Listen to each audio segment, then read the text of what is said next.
Welcome to International Securities Exchange's podcast series. Facilitated by renowned educators, ISE podcasts are intended to teach beginning as well as seasoned investors the ins and outs of trading. To find an updated list of podcasts, please visit www.ise.com/podcasts. Please be sure to listen to our important message following this episode regarding the risks of investing in exchange-traded options.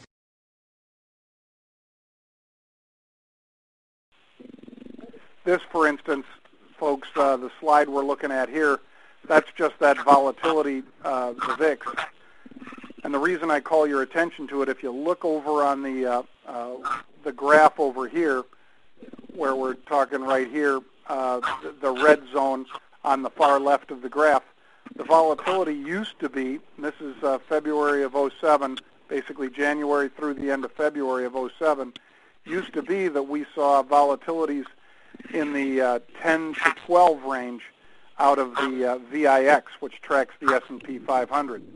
You note that large jump right here, the February 27th, and that was when HSBC announced that they had about $10 billion worth of exposure to subprime through Household International, a U.S. subprime player that they had purchased.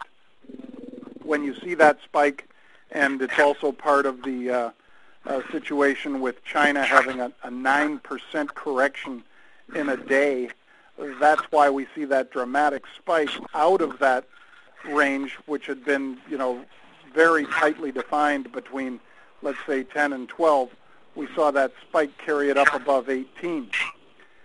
Then you push ahead like 3 or 4 sessions, and you see another surge carry it up through 20. And then if you look immediately to the right of that, you see right around this area, at least that seems to be that arrow seems to be moving there. Maybe I'll make it darker to make it easier to see it. Let's see. No, I guess it didn't change my color. But anyway. Okay, John, we can see it. Or maybe I can even take this and say, okay, I'm talking about this area right here of the chart, folks. Everybody see that? Yep. So as that came down, it came down, and the people who got caught and were short volatility tried to cover, and then when it was so high, they very quickly went right back to selling it. And the volatility took it all the way back down to this area here before spiking back up and getting up to what would be the high right up in that area here. And so those moves are pretty dramatic for volatility, and they would be, of course, nothing in today's terms, but when you look at it, we went from 10 to 12 up to almost double that, and that's a very dramatic move.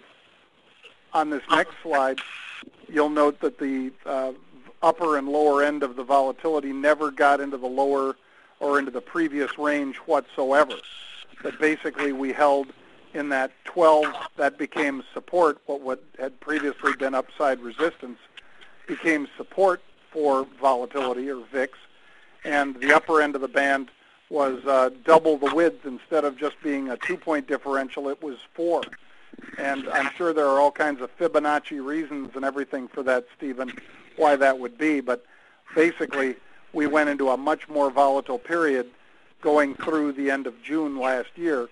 And even then, the volatility was, like I say, between 12 here on the low end and 16 there on the high end. So still pretty darn cheap by historical standards, not exactly anything like what we're seeing now. On this next slide then, whoops, let me see. On this next slide here then, you see I've extended it all the way from the beginning and basically middle of 06 through the beginning of 07, and then as we push through July and into August, you notice that dramatic spike here as it carries volatility up to about 37, as volatility just spiked at the end of July last year during the first really big meltdown that we had, absolutely dwarfing these tops that we put in during that February and March time frame. And I think there's a pretty good reason for that, and I imagine most of you have heard me talk about it or have heard Jim Cramer talk about it, because I just heard him say so today again on his program, and that's this, the uptick rule. Of course, futures and FX does not have an uptick. They're not corporate equity.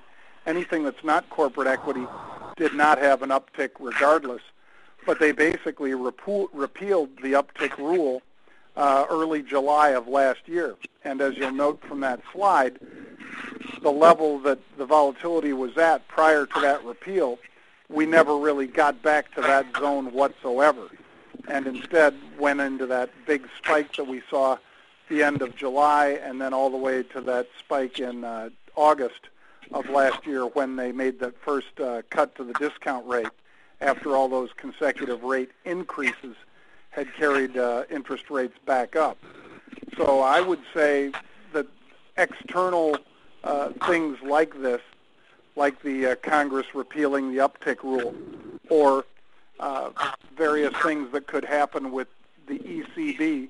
For instance, they have, as many of you know, a single mandate, and that is to watch the impact of inflation and to hold it in check. When we're sitting there watching the ECB get a dramatic slowdown to their economy, there's been considerable debate about whether they need to put in another mandate, not just the single mandate, but should they have to do exactly what they are doing now. They've had a little bit of wiggle room in terms of the inflation numbers that they've had have come in relatively flat or down significantly, depending on which ones we're talking about. So they've had the wiggle room to make some cuts, but these have been the most dramatic rate cuts the ECB has made in its 10-year history. And so I'm just alerting you to whether it's stocks and we're talking uptick rules, or whether it's the foreign currency markets and we're talking governmental action or central bank action. There are things that can cause these dramatic spikes in volatility. And when you get them, I think those are times when you can take advantage of it rather than just being played. So that's something I wanted to open with the first few minutes of the talk here today. If I push it out to this next one, this is, of course, that's actually our trading screen from TradeMonster, which is our sister firm, the brokerage firm for Option Monster. TradeMonster is a discount broker, but regardless of who you trade through, folks, hopefully they provide you with some decent tools so you can track things like volatility and various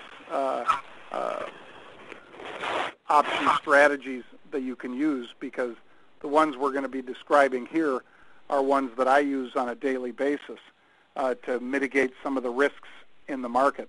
But that graph that you see there is just a candlestick graph of what volatility had done going into last week, and seeing those peaks up there where it got up to 80.86 and so forth. You see a couple of those spikes in there, pretty much head and shoulders higher than it had been, and dramatic moves that I think will continue actually for volatility into the first half of 2009 at least. Thank you for listening to our podcast. To find more podcasts on options, stocks, alternative markets, and market data, please visit www.ise.com/podcasts.